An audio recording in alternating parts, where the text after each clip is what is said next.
Welcome along to 98 Not Out, the podcast, the radio show, the YouTube channel, you name it. Make sure you look for it everywhere. Subscribe, tell your friends, click the likes, click everything, and help spread the word. This week, my guest is a revisit. After 6 years, we welcome back to the show, Jarrod Kimber. Thank you very much. You just told me I was one of the first guests, and I'm shocked. You were. I felt like you've been doing it forever when I was on before, so happy to come back. When we started in May 2019, as the World Cup started, that famous World Cup in England, you were there, and I think we got hold of you. It was just about the time when we started snowballing with the show, and we took on this whole thing of if you don't ask, you don't get. Yeah. And just looking up people that were involved in the world of cricket, and it really took off when lockdown happened because everyone was holed up in hotel rooms or doing quarantine and couldn't say no. But when you came on, it was just before all of that lockdown nonsense happened. And as I say, it was around the start of the 2019 World Cup. And at that time, we got you on to talk about that famous film, Death of a Gentleman, which is 10 years old now, 2015. Yeah, it's crazy, isn't it? It's there's a baby very briefly shown in the film. In fact, I think we had. Did I have two production babies during the film, and Sam might have had one, or maybe Sam's was just after. But yeah, we basically went from being not single men, but I think Sam had a girlfriend, and I was married not that long before, to being properly married with children by the time the movie came out, and that's ages ago now. Like since then, I now have a high school student. Well, yeah. Well, mine are. Well, my oldest is just finishing university, so it's God. It's not marriage that ages you. It's when the kids come along and you start going into warp speed in light years and all that kind of stuff. Just to remind listeners, if they can't remember or they didn't listen to our conversation 6 years ago, tell us just a little bit about the story of Death of a Gentleman. Yeah, we were working in cricket and we were quite new, and we couldn't understand why people kept asking the same questions over and over again, right? And no one was really doing anything about it. Everything was daily news, and so me and Sam sort of had a conversation of what were the two most important questions that everyone in cricket would ask. And the first one was, is this match fixed? And the next one is Test cricket dying? And we thought for our first documentary, trying to do a huge project on match fixing might be a bit beyond us. And we thought, it'll be simple. We'll just do the future of Test cricket. And of course, it took 4 years. Like, I don't know what would have happened if we tried to do match fixing, but our story kind of ends up with match fixing anyway, even though that we didn't go down that route. So, it's a love letter to the sport that we grew up with, but also, looking at different things of how the game was changing. And in many ways, it's probably now the original sort of document of what we see now, which is franchise cricket and everything else, and saying, if you really love Test cricket, you need to do something because there's this other thing coming and it's about to take over. And when we said that, I remember people saying, scaremongering, whatever. And it's closer than ever, right? Like it's, Heinrich Klaassen just retired. We're seeing these things over and over again now. But yeah, we were lucky enough to follow the career, the first year of the career of Ed Cowan as he was playing Test cricket. We interviewed everyone because no one knew who we were. So everyone just said yes, including Giles Clarke and Srinivasan, who were literally in the middle of taking over the game, as it turned out. So when they did try and take over the game, we had the interviews with them. So it all kind of worked perfectly from that perspective. And look, it took a long time. It was an absolute labor of love. There were some ramifications from telling that story, to my career, good and bad. But I wouldn't have done it any other way. I maybe would have done it shorter, actually. I'll take that back. I would have done it one specific other way. It's amazing. It's 10 years ago, and I sort of look at it and I just wonder how much has actually changed. We're still fretting about the future of Test cricket. I think more than we were. I think we were fretting about it then. We're really fretting about it now. Well, then I think we were fretting about boring stuff like, was Test cricket still entertaining to kids today? It's been as entertaining the last 2 years as anything, and yet none of that has helped the future of it, right? Like, So I remember Athers wrote a piece in the Times about it, going, "Oh, Jarrod and Sam are making this film about Test cricket, but at the same time, we've had two very entertaining Test matches last week, and that's what will save Test cricket." Well, we just had 2024 was the most entertaining year of my lifetime in Test cricket, and we're still on the verge of losing the game. Like, it's not about entertainment. Well, I think some of the issues that you raised in that were about funding and Mm. the Future Tours program and all of that. And I listened to the West Indies are over here at the moment playing an ODI series. I'm older than you, and I clearly remember the great West Indies side that Mm. from. Although what I would just add to that is it was a great time in cricket, full stop. I mean, yes, Yeah. the Windies were supreme, but you also had a really good Australian side. You had a really good England side. You had a really good India. You had a really good Pakistan. It was evenly distributed. You could sit down and watch a test series between any of those guys, and you would be entertained. What's caused the shift, in my eyes, is where the money's gone. And what you sort of explored in Death of a Gentleman was the fact that there was the beginnings of a carve up between the big three, an alleged carve up between the big three of India, Australia, and England. But that in itself is nothing new. Rod Lyle wrote a book, The Club, Mm. which stretches way back. And, the club, meaning it was those three, even long before you and I or our parents or grandparents were born. Is it going to change? I mean, is this the way the Test cricket is going to go? It's going to just be the preserve of the big money making nations? It's a fantastic question, and the truth is, I don't think we quite know at the moment. One day cricket, during their last 50 over World Cup, there were heaps of conversations behind the scenes where major people in cricket were like, "Is this it? Like, is this the last 50 over World Cup? Do we even want the next one? Does it make sense anymore? It costs us more money than a 20 over." All these different things were happening, right? And and then it turned out that there was a bunch of people working in cricket who had kind of grown up with one days, right? And they're the people making decisions. So you look at someone like Jay Shah, who's probably the most powerful person inside of cricket, even if he's not the most powerful person inside his own family. And he, he's in a position where he probably grew up in the 90s, 2000s, watching all this, and now he's like, well, but I love ODI cricket. And Test cricket's had the same kind of thing going on. And especially of recent times, one day cricket's the one that struggled, and Test cricket is the one that's done quite well. So you have this situation where there are still people there that care for it. The truth is that we had a chance of fixing it, and it wasn't the major nations that stuffed it up. It was actually probably the nations from 4 through to 8 that really stuffed it up because they didn't want to be in a position where they could be relegated to Division Two.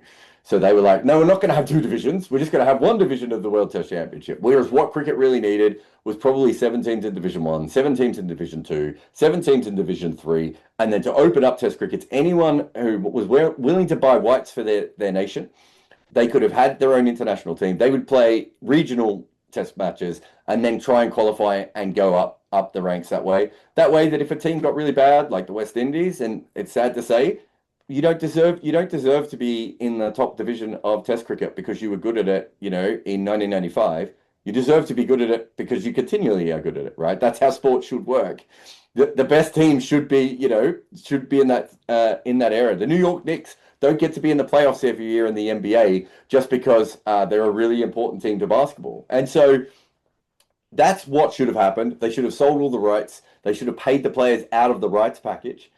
Now we're in this weird middle ground where the people that I'm talking to that want to save Test cricket are people who want to partner with Saudi Arabia, right?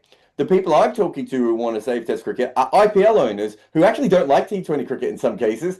They just love cricket and they had a chance of buying an IPL franchise because they're filthy rich, but their cricket is Test cricket. So they're like, why can't we just franchise Test cricket?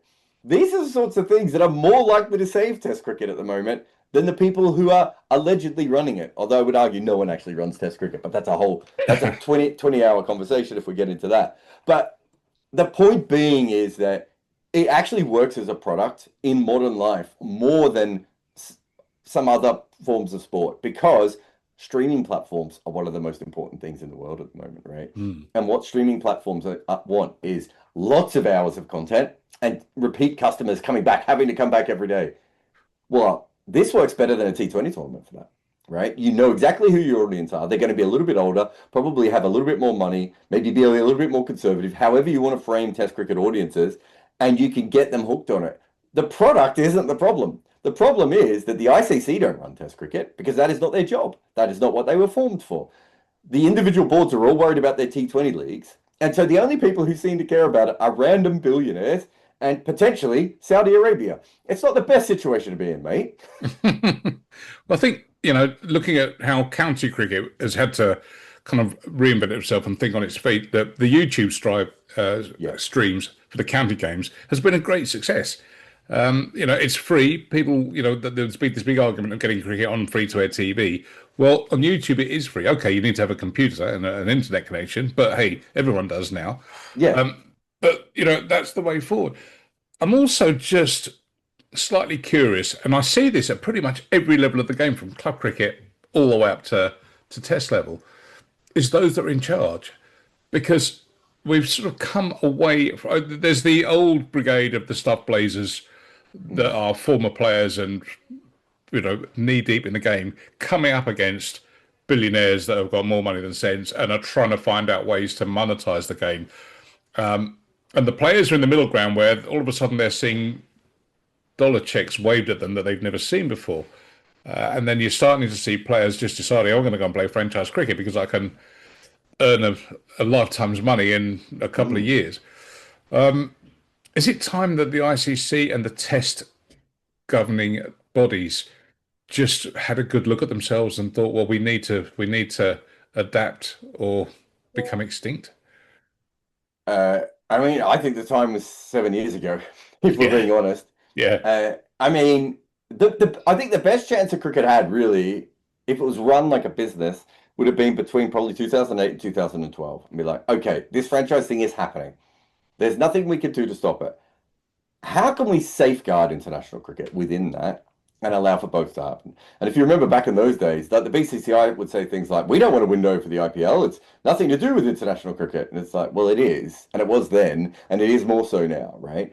Fine, you don't want a window, but there's now already a default window because most teams don't play international cricket during that period anyway. So that was the real chance, and it's a little bit like climate change, right? And it was what I was saying a minute ago. The real chance to improve our environment probably passed decades ago. But we still have chances of at least slowing it down and maybe buying us more time to work out what we can do in the future. The same with Test cricket. Maybe it is franchise Test cricket. And I know a lot of hardcore fans will be like, well, that would kill the game. And it's like, the opposite is literally Australia, India, and England playing each other and maybe having a boutique friendly game every now and again between South Africa and New Zealand. Like that's the so if you hate franchise cricket, like I get that, but I don't like Test cricket because it's nation versus nation. I like it because it's the top players playing against each other. And I love first class cricket as well. Not everyone's like me, right? But that might be where we're up to now is at that level of, the cricket boards aren't running Test cricket, right? They just aren't. They are allowing it to go forward. And occasionally they get excited and they play some tests. And then you get a board like South Africa and you go, we don't need to play any tests anymore, right? Like let's downgrade the amount of tests that we play. And then you might get someone like Zimbabwe who's like, actually, we've got a good test side at the moment. Can we play like 10 or 12 games in the next year? And then their T20 side might take over, so they'll pivot to that. That's where we are. And if the players are not paid out of a central pool, you have people getting paid $50,000 to $80,000 a year, competing against people who are getting paid $2 million a year, right? And on the flip side of that is what you said before. Well, that same player who's getting $80,000 a year is probably going to get offered $200,000 a year to play franchise leagues or millions of dollars in some cases to play in those leagues. If you look at the history of cricket, when New Zealand first started Test cricket, their best batter wasn't available to them because he was playing club cricket and county cricket in England. Leary Constantine comes over to England representing the West Indies so he can get a contract to play club cricket in England. It's happened all the way through. Even it happened with Australian players back in the day. They go to where the money is because they have this incredible skill that can help change their family's future. Unless you can find a way to pay them to do that to play Test cricket, they're always going to pick the other thing. Unless Test cricket is the thing that allows them to stand out and get more money. Most players I talk to still say Test cricket is the greatest form. That hasn't really changed all that much in the last 10 years. Even the young players are coming through going, we love T20, but we still want to play tests. right? But if you're talking about $1 million paycheck compared to $100,000 paycheck, I mean, what are we talking about? Well, yeah, you need that money to put your kid into private school so he can play Yeah. cricket there. We're seeing it. We're seeing now, right? This whole generation of people retiring at 33, 34, 35, 36, 37, 38, right? And everyone's going, can you believe they retired? And I'm like, if you go back to cricket in the 70s and 80s, people were retiring earlier than that. But they were retiring to go and get jobs. Mm. Now they're retiring from international cricket to play franchise cricket. At least we can still watch them, right? Like the thing that has changed is that the market has changed, and there's a famous phrase in Australian cricket that you play your first 10 tests for your country, and then you play the next 90 if you can for your finances, right? That's Australia, which is like one of the most altogether cricket cultures you'll ever find, and even they're really honest with people are here because they've got mortgages and children and families to help, right? Some cricketers from certain countries, they are taking their families out of poverty by being Yeah. this good at the sport. I would never have a go at any of those players because I completely get why they do that in a short career. But if we don't give them an option, Darren, well, of course they're going to pick that option that actually helps their future. I saw you do a really good video, which I've shared around to a lot of cricketing mates. And it really resonated with me because I felt that there's something going on in sport generally at the moment. And I look at Formula One, I look at boxing, I look at potentially cricket and the influence of the Middle East, Mm. and Saudi in particular.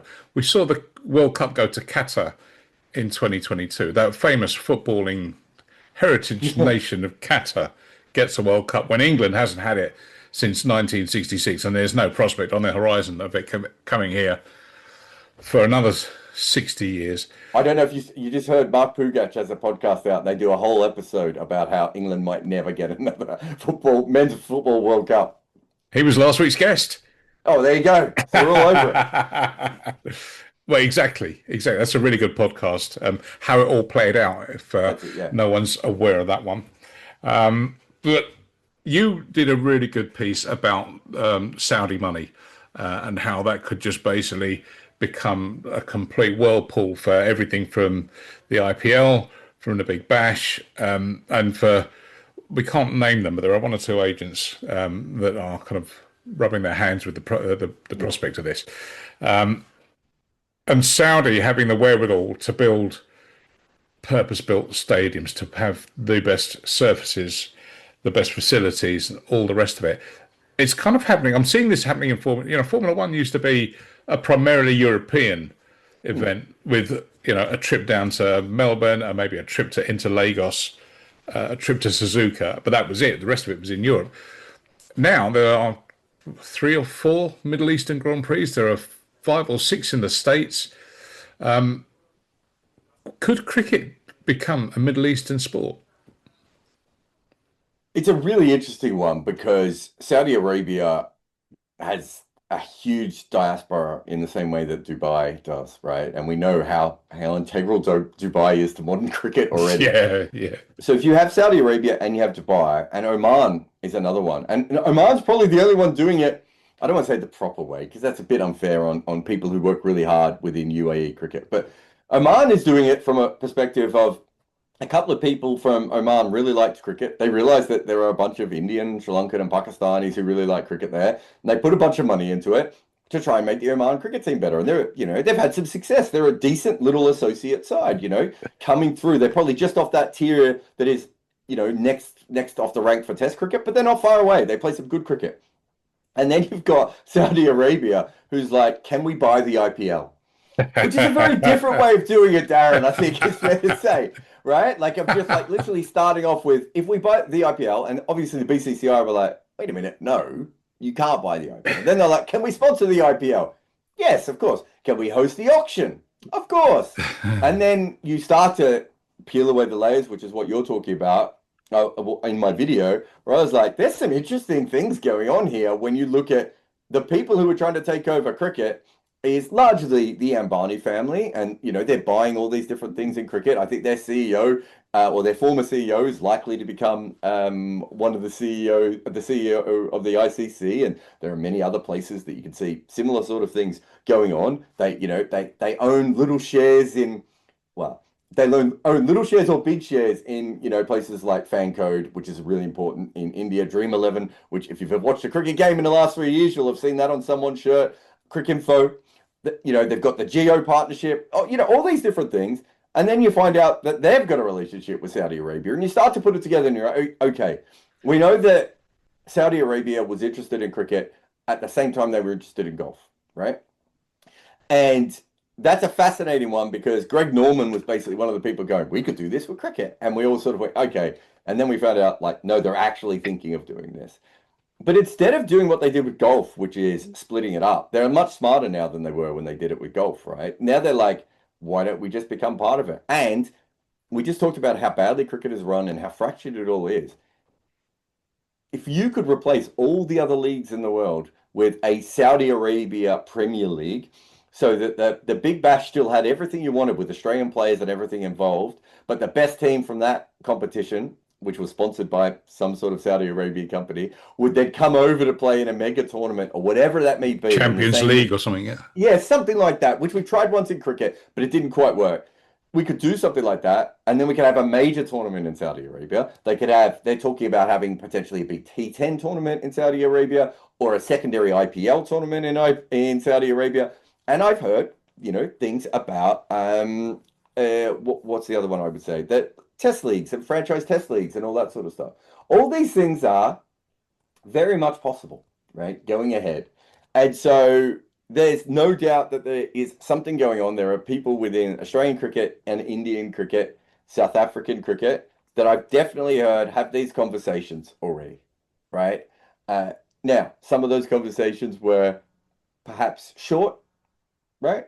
And some of these conversations sound like they were quite in depth.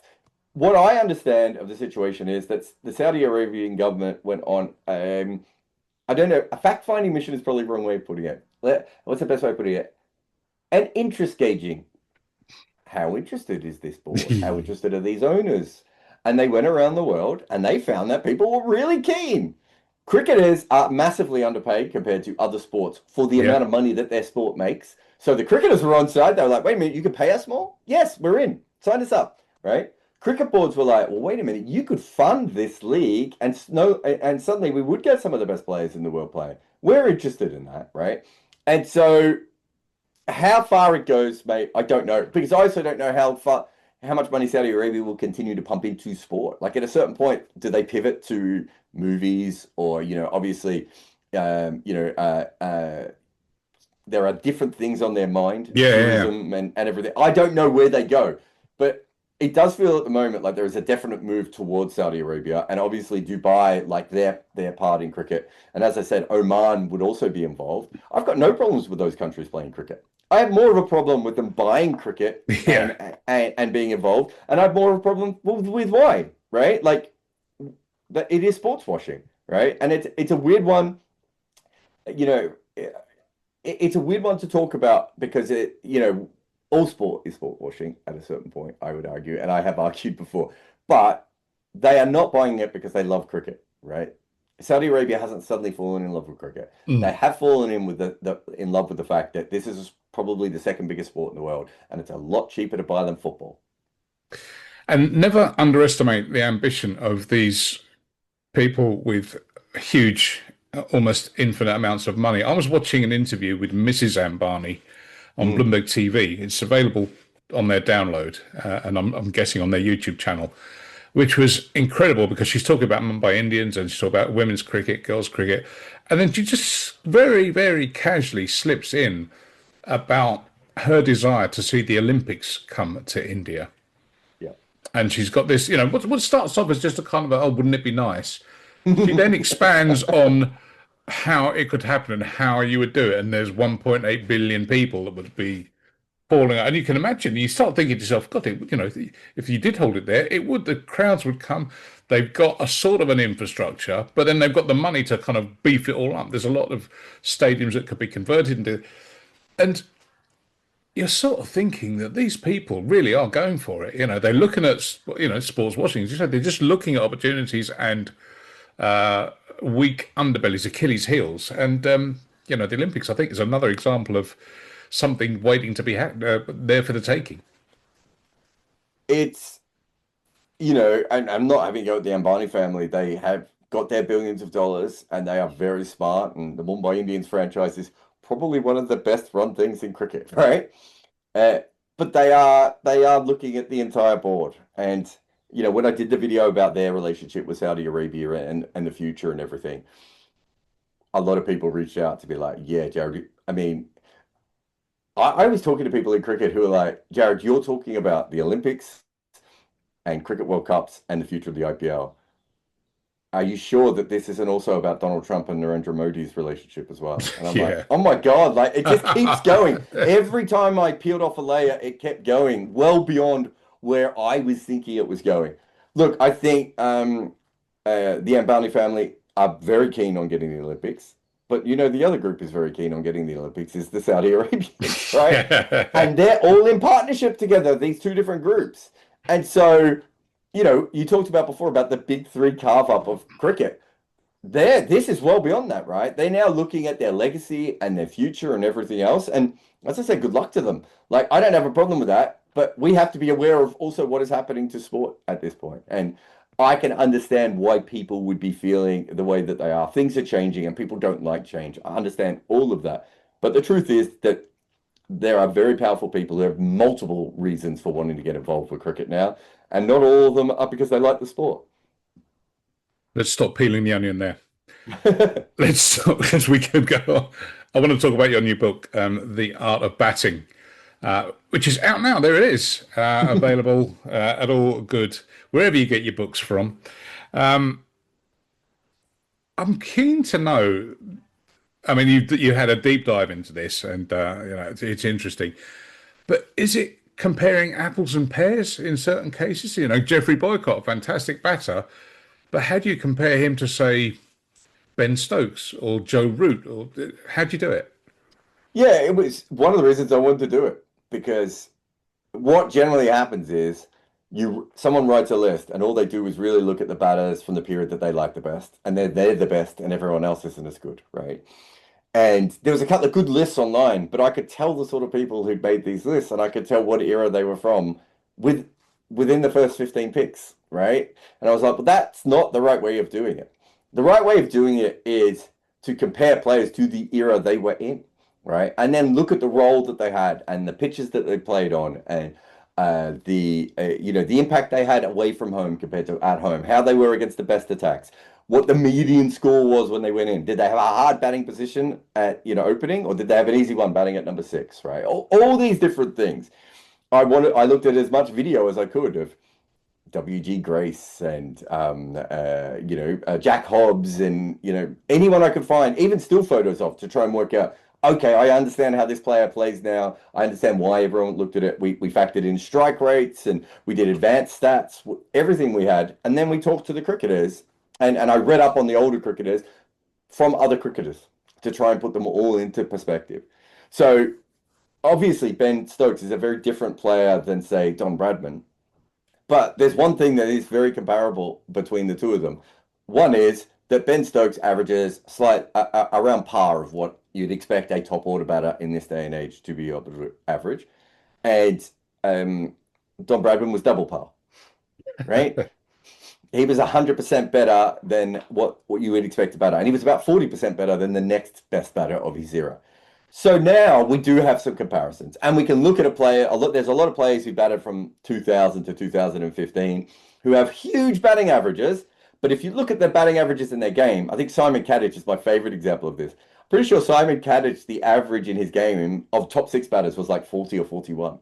So yes, he was above that. He's definitely an above par player, but it doesn't make him a great player. Whereas if you're playing in an era where the global batting average is like 22 or 19 or whatever it was in WG Grace's period, and you're averaging 35, you're pretty fantastic, right? And so we do have the ability to do that. We also have for a lot of players, not for everyone. Sometimes the war got involved. Sometimes players come from countries that don't play a lot of games. But these guys played a lot of innings in lots of different places.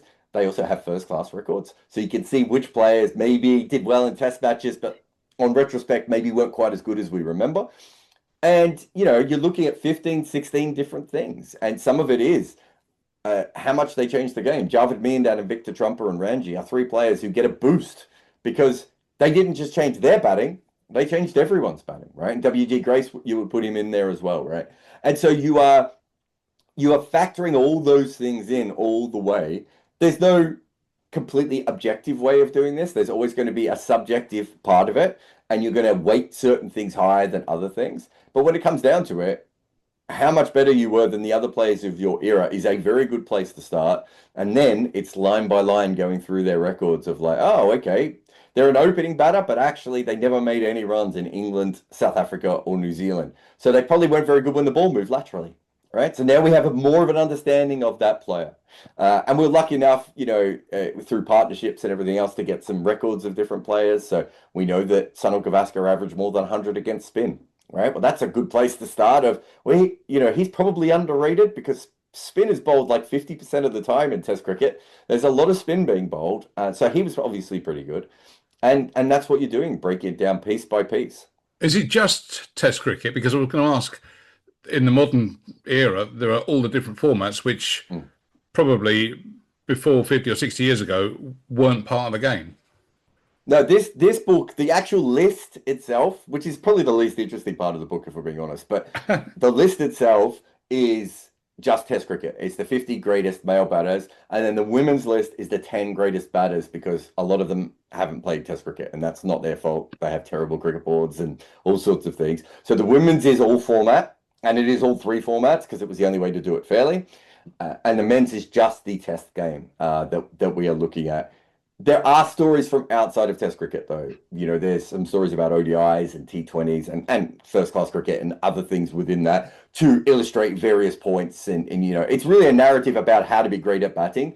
So there are points that you have to bring up from some of the other franchises, from some of the other formats. But the main crux of the story is how good are you at Test batting and what makes the best Test batters of all time.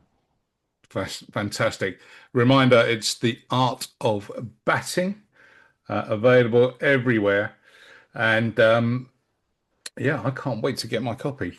I'm gonna go and order it right now and add it to my list. As soon as I finish Hugh Turbeville's The Final Test, I shall start on that. Same publisher, so it's all fine. Bloomsbury will be happy in either direction. No, look, mate. I've loved batting my whole life. I'm a bowler, so I don't like batters, but I love the actual craft of batting and the science behind it. And one of my favorite things in this book was to contact Kumar Sangakkara or Rahul Dravid or Brian Lara and be like, what motivated you? Right? What is it that got you to do the things that you did?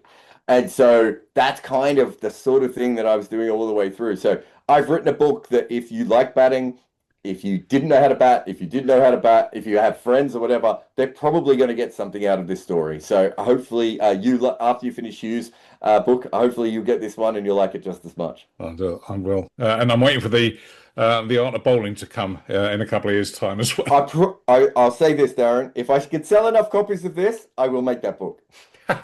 Jarrod, brilliant to talk. I'm about to run out of time, so I'm going to have to wrap it up there. But great to see it, and I'll book you in for another 6 years' time, and we can catch up then. I'm happy to come in even sooner if you want. Of course. Jarrod Kimber and his new book, The Art of Batting. Go and get your copy now. And if enough of you buy it, he will write The Art of Bowling.